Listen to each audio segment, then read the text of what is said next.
India में हर 1 minute में 4 लोग हार्ट अटैक एक्सपीरियंस करते हैं, वो भी जानलेवा। पर लोगों ने इस दिल की कभी नहीं सुनी। पूछो क्यों? क्योंकि इन लोगों का एज ग्रुप 30 साल से 50 साल का था।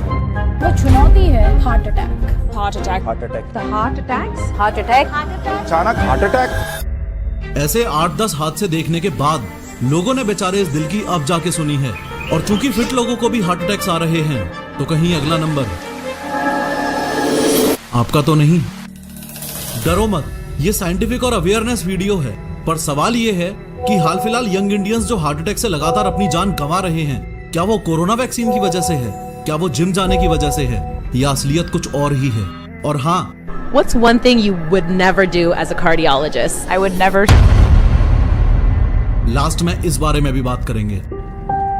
सबसे पहले मेडिकल 3D एनिमेशन से समझो कि हार्ट अटैक होने पर एग्जैक्टली कौन सी नस में क्या हो रहा है। देखो, ये आपका हार्ट यानी दिल है और इसका काम है न्यूट्रिएंट्स और ऑक्सीजन रिच ब्लड को पूरी बॉडी में सप्लाई करना। और सप्लाई कैसे करेगा? इस तरीके से ब्लड को पंप करके। ये कुछ ऐसा ही है जैसे आपके घर में लगी हुई वाटर मोटर पानी को पंप करके ऊपर टंकियों में चढ़ाती है। खैर, आपके हार्ट का ये left ventricle main pumping chamber है। जब ये ऐसे कॉन्ट्रैक्ट करता है यानी पिचकता है, तो ब्लड इस एओर्टा से होता हुआ आपकी बॉडी में चला जाता है। ये एओर्टा और कुछ नहीं, बस लार्ज आर्टरी है। आसान भाषा में कहूँ तो आपके दिल से जुड़ा हुआ एक पाइप है जो आपकी बॉडी में खून भेजता है। मुद्दे की बात यह है कि एओर्टा से कनेक्टेड हैं ये कोरोनरी आर्टरीज जो वापस आपके हार्ट से जुड़ी हुई हैं। और आपके दिल ने जस्ट अभी जो ब्लड पंप किया था, वो ही न्यूट्रिएंट्स और ऑक्सीजन रिच ब्लड वापस इन कोरोनरी आर्टरीज से आपके हार्ट तक पहुंचेगा और आपके हार्ट मसल्स को हेल्प करेगा ना फंक्शन करने में। अरे, घर में जो मोटर लगी है वो तो भाई बिजली से चल रही है और पानी को टंकी में भेज रही है, लेकिन हार्ट तो बिजली से नहीं चलेगा। तो इसके पंपिंग मैकेनिज्म को मेंटेन करने के लिए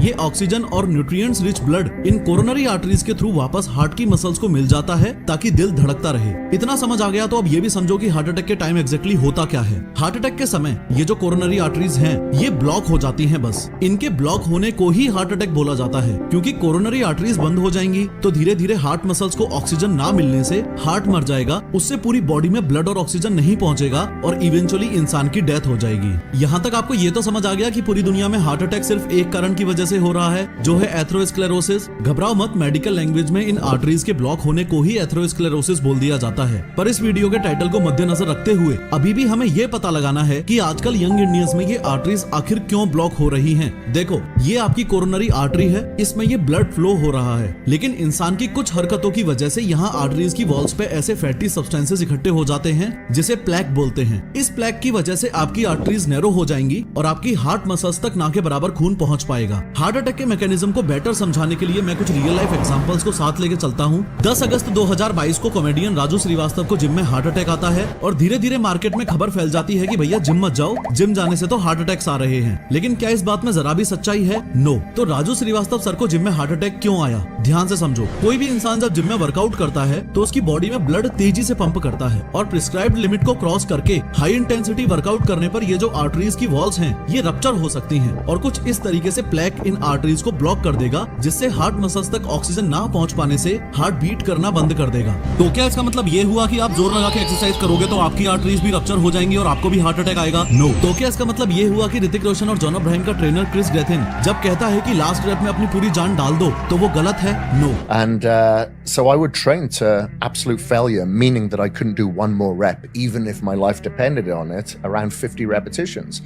तो क्या इसका मतलब ये हुआ कि मिल्खा सिंह और दारा सिंह को अपना आइडल मान के आप एक्सट्रीम लेवल पर एक्सरसाइज मत करो और छुई मुई की तरह 5-5 के डंबल मार के जिम से वापस आ जाओ? नो। सुनो, ध्यान से समझो इधर हो क्या रहा है। हाल फिलहाल में जितने भी सेलिब्रिटीज हार्ट अटैक से मरे हैं, उनके बारे में हमको बस ये पता है कि वो जिम में थे, एक्सरसाइज कर रहे थे और हार्ट अटैक आ गया। लेकिन क्या हमें ये पता है कि उनके नंबर्स क्या थे, उनका ब्लड प्रेशर क्या था, उनका ब्लड शुगर लेवल क्या था, उनका लिपिड प्रोफाइल क्या था? Obviously not. तो इसका समाधान ये है कि जिम ज्वाइन करने से पहले आपको अपने हार्ट की कंडीशन पता होनी चाहिए। हॉस्पिटल जाओ और एक ईसीजी टेस्ट होता है, उसके माध्यम से अपने हार्ट की चेकिंग कराओ। अगर ईसीजी टेस्ट के बाद डॉक्टर्स आपको बोले कि आपको हार्ट कंडीशन है या फिर जेनेटिकल फैक्टर्स हो, जैसे आपकी फैमिली में किसी को हार्ट अटैक हुआ है, तो मेक श्योर कि आप लिमिट में ही फिजिकल एक्टिविटीज कर रहे हो। सिर्फ फिजिकल एक्टिविटीज ही नहीं, इस केस में आपको हर चीज का ध्यान रखना है। जैसे इस केस में आप जिम जाने से पहले प्री वर्कआउट लेना भी अवॉइड करें। प्री वर्कआउट में कैफीन की मात्रा काफी ज्यादा है और प्रॉब्लम मल्टीप्लाई हो सकती है। अगर आपको हार्ट कंडीशन नहीं है और जेनेटिक प्रॉब्लम भी नहीं है, आप टोटली फिट हो, तो उस केस में भी आपको आपको एक कंडीशन में जिम में हार्ट अटैक आ सकता है और वो है एक दूसरे की होड़ करना।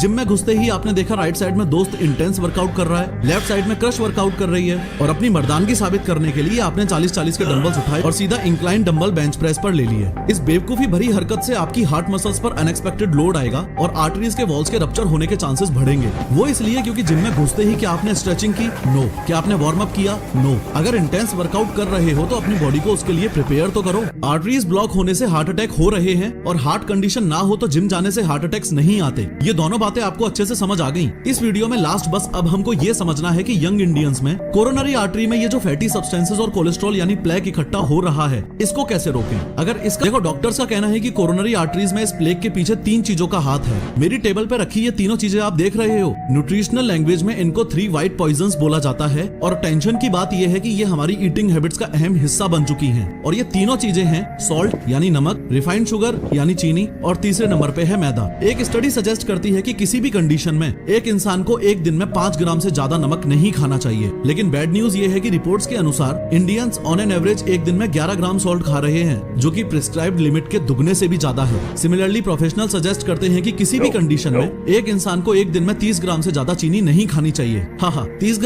ग्राम तो हम 2 बार की चाय में निपटा देते हैं। और रही बात मैदा की, तो मैदा तो लिटरली आपके डाइजेस्टिव सिस्टम में चिपकता है। न्यूट्रिशनल लैंग्वेज में मैदा को ग्लू ऑफ द गट बोला जाता है। कारण यह है कि मैदा में कोई न्यूट्रिशनल और फूड वैल्यू तो है नहीं, क्योंकि इसकी प्रोसेसिंग के टाइम फाइबर्स तो निकाल लिए जाते हैं। इसे खाते ही जाके ये आपके इंटेस्टाइन में चिपकेगा, आपके डाइजेस्टिव सिस्टम को स्लो डाउन करेगा वो अलग, और फैट बढ़ाएगा वो अलग। अरे मैदा तो फिर भी प्योरली कचरा है। आयुर्वेदा में तो ये तक भी मेंशन्ड है कि रेगुलर बेसिस पर तो व्हाइट राइस और गेहूं भी नहीं खाना चाहिए, क्योंकि इनके भी रेगुलर कंजम्पशन से मेद रोग और ओबेसिटी बढ़ने के फुल चांसेस रहते हैं। इस पॉइंट को बायोलॉजिकली आप ऐसे समझो कि जब आप शुगर और एक्सप्रेस कार्बोहाइड्रेट्स कंज्यूम करते हो, जैसे processed fruit juices, cold drinks, मिठाइयाँ और प्रोसेस्ड शुगर एक्सेट्रा, तो आपकी बॉडी में शुगर लेवल अचानक से ऊपर जाता है। लेकिन उस समय बॉडी को इतने शुगर की नीड है नहीं, तो बॉडी इंसुलिन सिक्रीट करना शुरू कर देती है, जो उसे फैट में कन्वर्ट कर देता है। यही कारण है कि बाबा रामदेव आपको इतने सालों से चिल्ला चिल्ला के समझा रहा है कि इस गुलाब जामुन और बंगाली मिठाई का 95% आपकी बॉडी के अंदर जाके फैट में ही कन्वर्ट होना है। और अगर आप लगातार खाओगे तो बाहर से देखने में तो सिर्फ 8 मंथ्स प्रेग्नेंट दिखोगे, लेकिन अंदर से पेनक्रियाज में सूजन आएगी और ग्रेजुअली डायबिटीज के रास्ते भी खुल जाएंगे। सॉल्ट, शुगर और मैदा की बुराइयां सुनने के साथ आप ये भी अच्छे से समझ लो कि अमेरिकन या दूसरे देश वाले कोई दूध के धुले हुए नहीं है। मॉडर्न लाइफस्टाइल ही ऐसी है कि पूरी दुनिया ही कचरा खाने में लगी हुई है। लेकिन फिर भी इंडियंस को हार्ट अटैक इसलिए ज्यादा आ रहे हैं क्योंकि इंडियंस के साथ जेनेटिक इश्यूज भी हैं। हमारे जेनेटिक प्री डिस्पोजिशन की वजह से इंडियंस में हार्ट अटैक के चांसेस वेस्टर्न कंट्रीज के मुकाबले 3 गुना ज्यादा हैं, जापानीज के मुकाबले 6 गुना ज्यादा हैं और चाइनीज के मुकाबले 20 गुना ज्यादा हैं। कहने का तात्पर्य ये है कि हम ऑलरेडी एक लोडेड गन है और उसको stressful life, smoking, alcohol, improper sleep, नमक, चीनी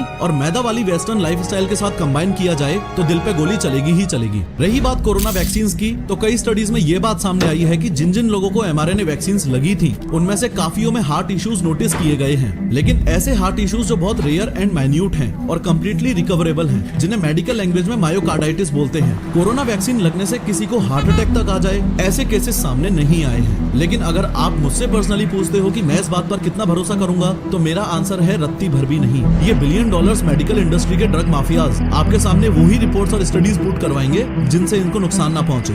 फाइनली आप समझ चुके हो कि हार्ट अटैक से बचने के लिए ये 6 रियली इंपॉर्टेंट बातें आपको ध्यान रखनी है।